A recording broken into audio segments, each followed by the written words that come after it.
You're listening to Sox in the Basement, a production of the Broadcast Basement Limited, where every show is 30 minutes of good and comes from a basement bar on the south side of Chicago. Pull up a stool, pour a cold one, and join us right now for Sox in the Basement. Heard everywhere podcasts can be found, and always at soxinthebasement.com. I got a phone call from a friend of mine who works over at the ballpark. Okay. And he's somebody who I trust. He's somebody who sat down here at this bar and had a beer with me. He's been in my home before. I've known him for years. And he tells me they're making changes over at the ballpark. And he goes, they had this survey that Major League Baseball was doing of the fan bases all across Major League Baseball where the teams were not involved, where they didn't really tell the teams what they were doing. They took all the information of the consumers, of the fans that were at the ballpark with no influence of the individual teams, and then reported month to month, this is how it's looking, how people feel about your team. And when the final results came in for the 2023 season, the White Sox came in 30th out of 30 teams in Major League Baseball for fan satisfaction. Behind even the Oakland A's fans who were in almost like pitchfork and torch riot mode last year. They were in open rebellion, let's say it that way. The Oakland A's fans were in open rebellion, where if the owner would have walked out, he may have lost his life in one of those Game of Thrones, just horrific scenes where they ripped him limb from limb somewhere up the third base line, right? If he would have walked out with his party, like his group, like his people, with a couple of guards, everybody would have been destroyed by the mob. That's how bad it is in Oakland Coliseum. A terrible ballpark to begin with.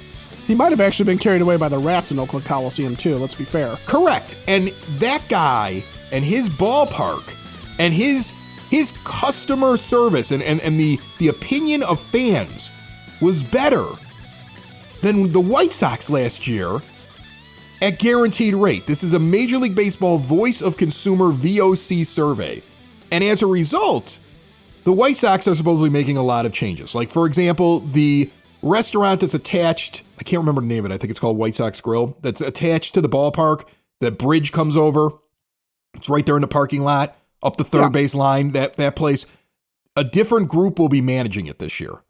And hours will change, hours of operation, and some other things. Hopefully they'll change the stupid rule where you have to show a ticket to walk into the thing, but then you have to leave and then go show your ticket a second time, even though you're already inside the ballpark, and get checked again by security to get in there, even though they have a door sitting right there where you should freely be able to move in and out. Like, they should just be checking the ticket right there, and then security should be making sure you're not sneaking out with silverware into the ballpark. I know that's a tough thing for the White Sox to handle after the shooting in the stadium last year, but it's something they should be able to handle. So maybe that's going to change as well. But I know they're changing management there. I know that everybody from the parking attendants to the people at the gate have been basically told we have to do this differently, because one of the biggest complaints is getting into the ballpark.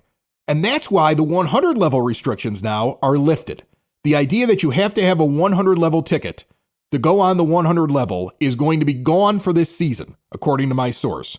And there'll be no longer this ridiculous line, this secondary line to get into the section. And it's about time, because remember, this was created, this stupid rule that does not exist anywhere else in Major League Baseball was created because two hillbillies from a trailer park in Elsip got drunk, ran out on the baseball field, and beat up a first base coach who lost hearing in his ear or partial loss of hearing in his ear on television.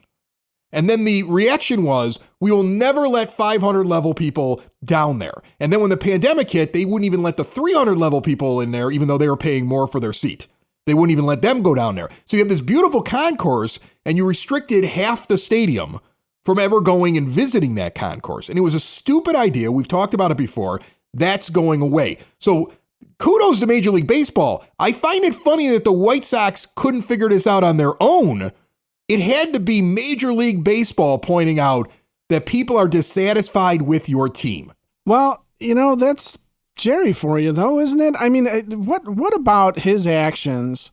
And I don't want to go and go ancient history over the last 40 years, but what about his actions towards fans makes you think that he really understands what we are concerned about? all you have to do is look at the stadium thing with the 78, and when he went down to Springfield and kind of the way he pitched it. You know, you have legislators, you have the governor coming back and saying, he hasn't shown how this helps the state of Illinois. He said that like 3 times. The governor was like, I'm still waiting on somebody to explain why we would give him $1 billion and we would get that $1 billion back. Like, well, how do we make money back on it? I love that. And, you know, here's the thing. I put my tinfoil hat on immediately, and I think I'm not far off. I don't. What's that? I think they were getting these results of this survey last summer.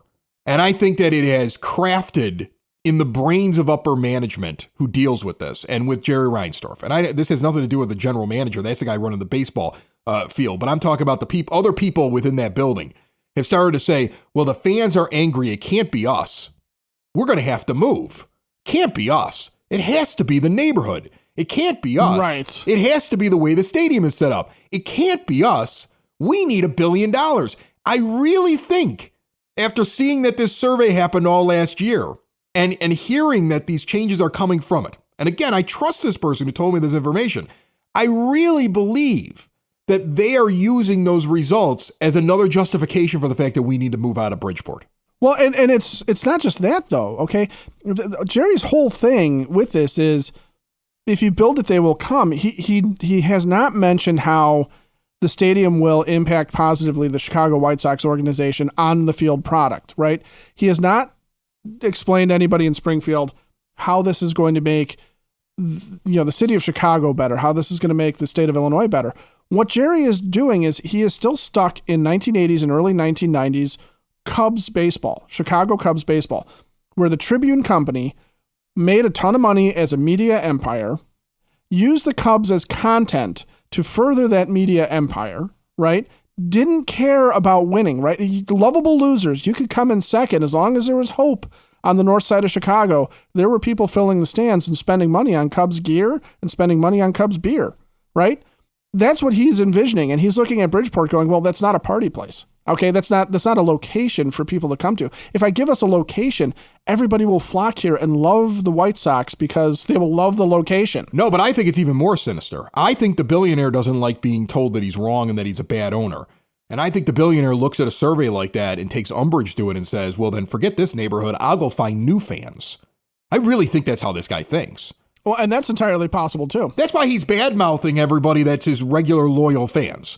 Because he's like, well, I'll just go get new fans. I'll go into that area. That area will be really pretty. I can go someplace else. I'll move someplace else, start a new life, find new fans that want to be with me. Forget those old fans. That's the Nashville thing, or that was the Florida thing back in the day. I think the elitist in him thinks that if he goes to the 78, he'll start getting different people that'll show up there. I think that the man is so warped. When I listen to how he speaks, when I see his proposals, when I see how he's acted over the last 40 years, I think he really looks at the rest of us as just a bunch of peons that are just stupid and we're wrong. Oh, there's no doubt about that. And so I think that if he goes into a neighborhood and he starts his own neighborhood, he'll get new fans. It's not the main motivator, but you can't tell me that it's not running through his head like, and then I'll get new fans too, and we'll leave this dingy little neighborhood over here, and I'll have something bright and shiny, which, remember, JB, I love the Pritzker comment, like, the pictures are really pretty. Doesn't really justify doing it, but they're very pretty pictures. They're very pretty pictures. I mean, Jerry Reinsdorf is running out of places to go, and I don't think that he's going to get this thing, and he really should not get it. You, though, should get down to Cork and Kerry at the park in the shadow of the ballpark at 33rd and Princeton and register right now for a chance to go to Hawaii. Kona Brewing and Cork and Kerry sending someone to Hawaii. And the only thing you have to do is register at one of their 2 locations. It's completely free, no purchase necessary. Of course, get there, enjoy a $5 Kona brew, but whatever you do, make sure you're registered at 33rd and Princeton in the shadow of the ballpark or the original location at 106th and Western. The drawing is on March the 15th. And then remember, pregame, postgame, in-game, award-winning burgers. It's all there. The party will be live all summer long. No matter what this team is, we're going to have fun at Cork and Kerry at the park. See more at corkandkerry.com. I want to get into some of the other stuff going on in camp. And there's a trade that's been made. Matthew Thompson, Delta Way. Remember, this is a guy that was picked up, I want to say, during the pandemic. It was during, I remember James Fox specifically, it might have been pre-pandemic, where James Fox specifically told us this was part of the whole go after long-term high school players and start there. And they may be in the minors a little bit longer, but you hope that you get guys with high ceilings that either pan out or become something that you can deal while they're still in the development phase. And so I remember him being mentioned last year as, hey, watch out for this guy in spring training. And then I noticed that he wasn't one of the 15 possible starting pitchers that had a shot this year. So then he must have fallen out of favor a little bit. And I think once again, we've seen another player that Chris Getz saw when he was watching over the minor leagues, but had no control over, who now he's like completely expendable, move on from him. And all I have to do is look at his baseball card, Ed, and see that Matthew Thompson put way too many guys on base. I don't think he ever had a season in the minor leagues where he didn't have a whip that was over 1.5 or an ERA that was almost 6. And he may have shown an awful lot of potential, but at some point, the general manager goes, maybe I want to go with something else. So he goes and gets a lefty pitcher who's a little bit older, but I can look at the back of his baseball card and I can see that where he may struggle at a level, the next season when he gets back to that level, he does really well, then gets promoted, struggles at that level. The next season he comes back and he figures that level out, gets promoted, and now he's sitting in AAA. That's the kind of guy I think that Chris Getz wants. Have you progressed down there, or are you just a bunch of promises? That's been the biggest problem with this team, and it seems like he traded a guy that was a bunch of promises or hope that hadn't really shown you anything for a guy that at least adjusts when he goes from level to level and may turn out into something. It's just prospect for prospect, but that's what I saw. Well, and not only that, I mean, in this particular instance, too, Bailey Horn was a White Sox prospect, and he got traded for Ryan Tepera, and now he's back. That's correct. That's right. And now he gets him back. So he's really, what he's doing, too, is he's saying, here's a guy that, I don't know, maybe this guy's got potential, maybe he doesn't. I don't see what I want to see out of this kid, but I remember Bailey Horn, and I think we can use him. Yeah, it's like he's righting a past wrong. A little bit. Yeah, Horn was traded in the middle of the 21 season. That's when he was traded. He had been at A-ball in Kannapolis, and then he got promoted to Winston-Salem, and then he got traded to the Cubs and finished out the season in South Bend. Yeah, he was in South Bend. Yeah. And then he goes to Tennessee and South Bend in 22. South Bend, then he promotes up, because when he gets back to South Bend the next year in 22, his whip's like .70. And they're like, they see him for 5 games. They're like, move this guy up to AA. And then he struggles a little bit in AA. And when he gets to Tennessee last season, his whip's like .88 after he gets 6 games. And they're like, promote this guy again. And they promote him up. So he's like one of those guys who, gets to a level, struggles a little bit like you normally would if you get to better competition, seems to figure it out. I mean, I can only go off of his baseball card. The next time we get a guy like James Fox on, or Elijah Evans, or one of these other guys that covers the minors, maybe they can give me a little bit more. But he's a left-handed reliever, which makes him a commodity, which also makes him somebody that, even if his stats in the minors aren't great, there's still things that you can look at with him. For example, is he throwing strikes? And you saw him actually in the first game of spring training, if you got that far into the game, because at that point, but he's a guy that, even if his numbers look a little funky in the minors, if he is somebody that throws strikes, has stuff, can get right-handers out, can get left-handers out, he becomes a useful player for the White Sox to hold on to and shuttle back and forth this year. If he, maybe he makes the bullpen, maybe he doesn't. And Matthew Thompson, by the other extreme, is if he's just going to be a starting pitcher and he is not showing that he can maintain as a starting pitcher, then you got to look at his stuff and figure out if he's going to make it as a reliever. And that could be what Chris Getz is seeing too, is this guy's future has to be in the rotation, and I don't like it. So maybe, we move on from him and go get a useful piece that over the next few years, and maybe beyond, it becomes a guy that is just, you run out there, right? And maybe this guy's nothing more than Tanner Banks, but that's more useful than a guy that never makes it to the majors. Yeah, and it's interesting, too, because you have to make rooms. Jesse Schultens is getting Tommy John. Remember, he's the guy that showed up last year at age 29 in the majors for the first time for the White Sox. Went 1-9 with a 5.29 earned run average in the rotation. It was not pretty. No, his FIP was at 5.31. His whip was at 1.529. He was one of the guys mentioned as the 14 guys that had an opportunity, but I never had him on my bingo card. Like, I never felt like, oh yeah, he's making the rotation. I didn't even think he was going to I didn't even think he'd be a bullpen piece. So it's a shame. I hope he gets better. But you feel for the guy that he's got to get Tommy John. But on the other hand, he's moved off the 40 man to make room. He gets put on the 60-day IL so you can make room for Bailey Horn. And the idea that you've had to make room on your 40 man for Horn really makes you feel like the White Sox are watching Horn pitch against them, and they're like, "Yeah, we need this guy." And if he has that, he may make the team. And I find it very interesting that they were like, we want to spend a 40-man roster spot with all this crush right now in spring training to get this guy in here. And that's refreshing to me because it always felt like really over the last decade or so, the White Sox walked in with 26 guys that were going to make the team anyway, and nobody really even had a chance to make it. They never. Yeah, you might be surprised by who takes the utility role. You might be surprised by who takes the last bullpen spot. Maybe somebody could beat out Matt Foster. Well, they're giving Mike Moustakas every opportunity to make this team. They got him playing first base.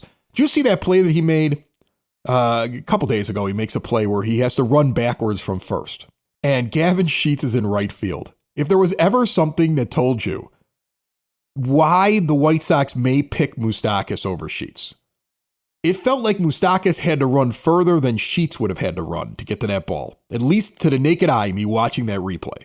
Okay, Sheets is running forward and off to the side towards the foul line, and Moustakas is running straight back from first base. And Moustakas covers the ground better and makes the play. And here's a guy who's older that I understand. I get it. You don't know what Gavin Sheets is going to turn into. But if the team has already decided he is what he is, which he may well be, I mean, how many at-bats do you need before you start to figure out what a guy is? Here's a guy who's hungry and doesn't want his Major League Baseball career to end, who's running back there and making the play. And that's a guy who could earn a spot. If they really do, I'm sorry. I know everybody's like, oh, it's a lost season, and so they shouldn't have any older guys on their team, and they should be going young.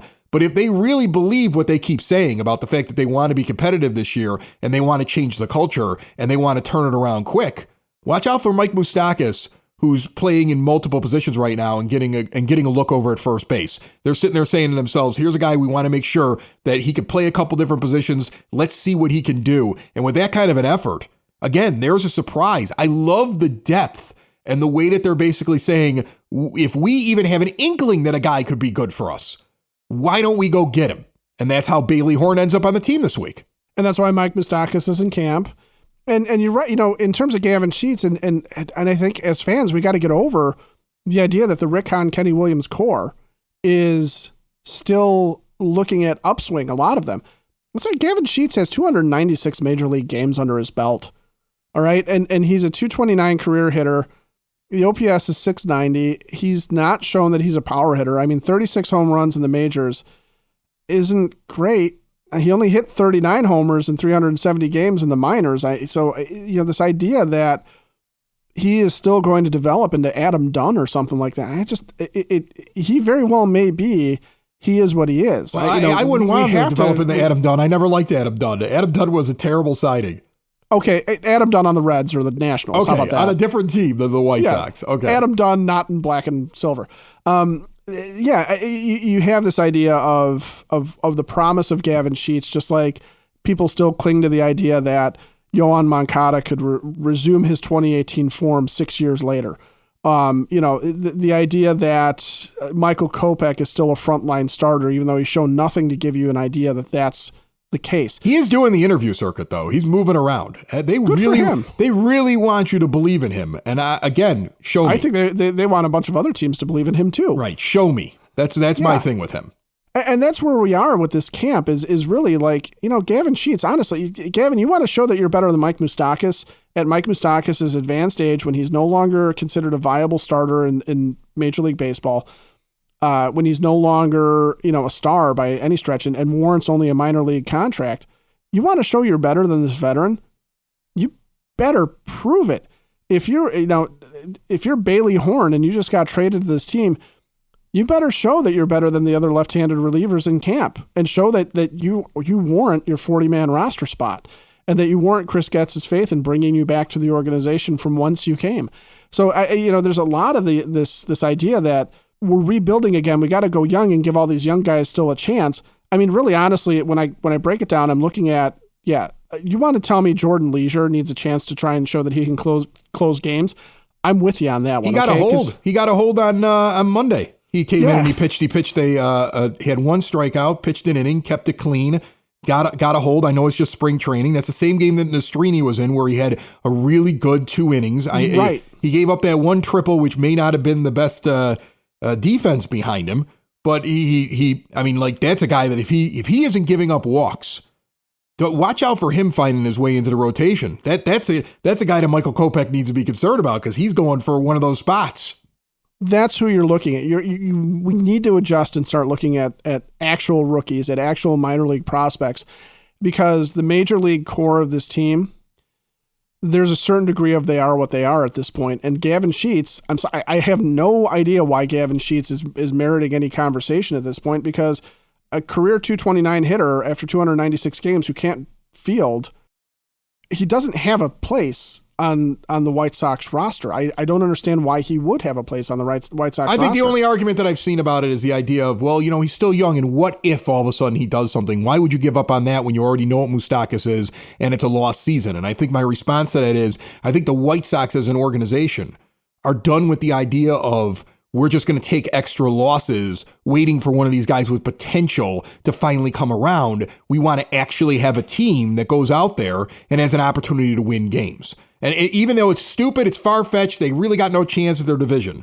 You got to be a professional baseball player and have earned a spot on the team. And that's a new way of looking at things. And I think that there's a section of fan base that got so used to everything since the moment Chris Sale was traded almost a decade ago.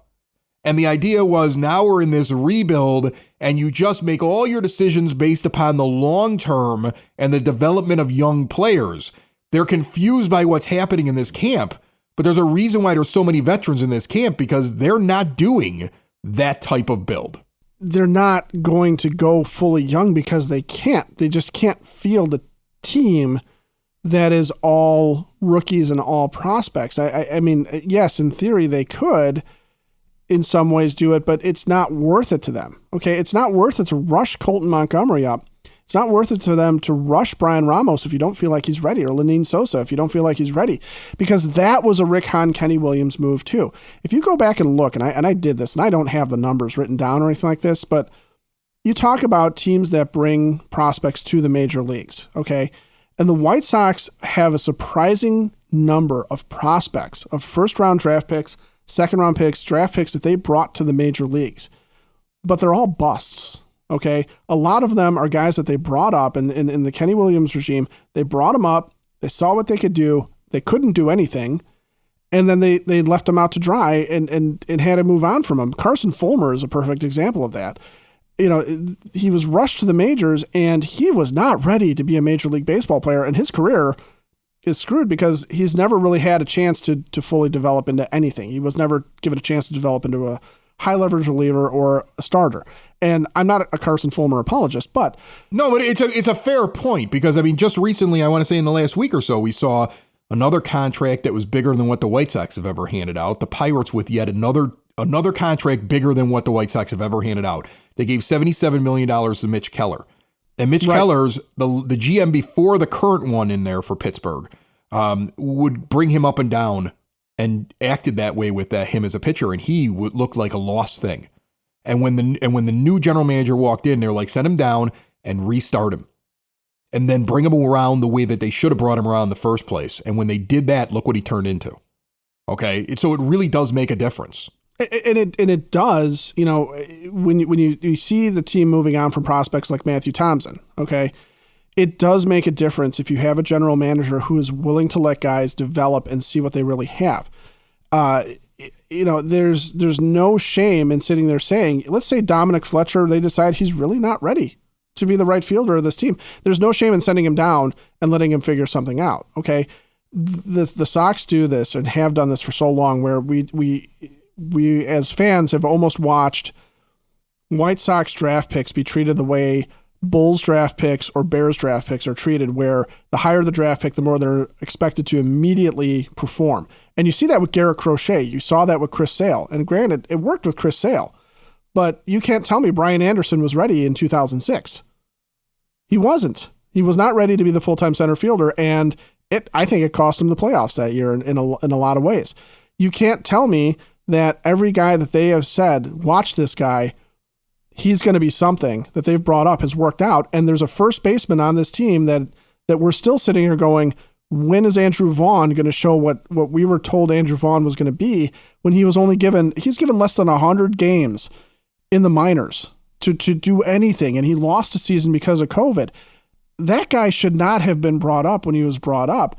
And so I'm not on board with the idea that they ever need to do that again, where it's let's see what all the young guys can do, because that's not how Major League Baseball works. No. Let's see what the young guys can do who are ready to show us.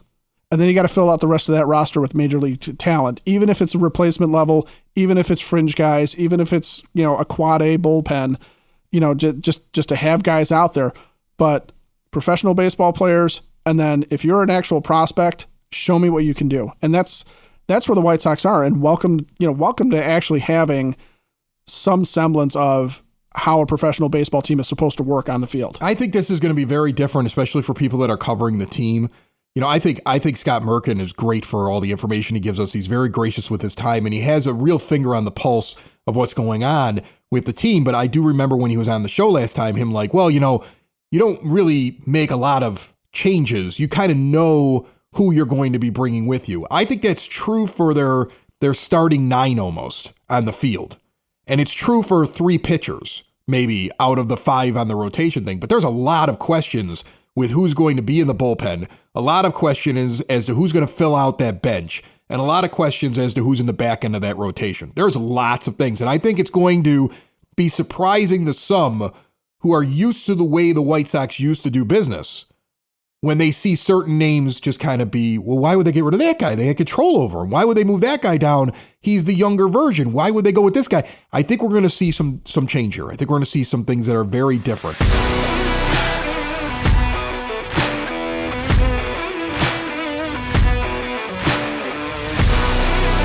Sox in the Basement is trying to support small business, and that's why we have hooked up with Vouch and created a Vouch store. Go to soxinthebasement.com or use a link inside the show notes if you're using a podcast player that provides links inside of the show notes, and check out our Vouch store. Some of the featured products right now: a veteran-owned and operated coffee company that benefits disabled veterans. Check out the premium coffee from Split Rock Coffee. And if you ever wanted to be your own bartender, Camp Craft Cocktails has the setup for you. See all the products at soxinthebasement.com in our store. Help out Sox in the Basement, help out small business, help out yourself with something cool. I enjoy the fact that the Yankees are still smarting from the fact that Chris Getz wouldn't trade him Dylan Cease for peanuts.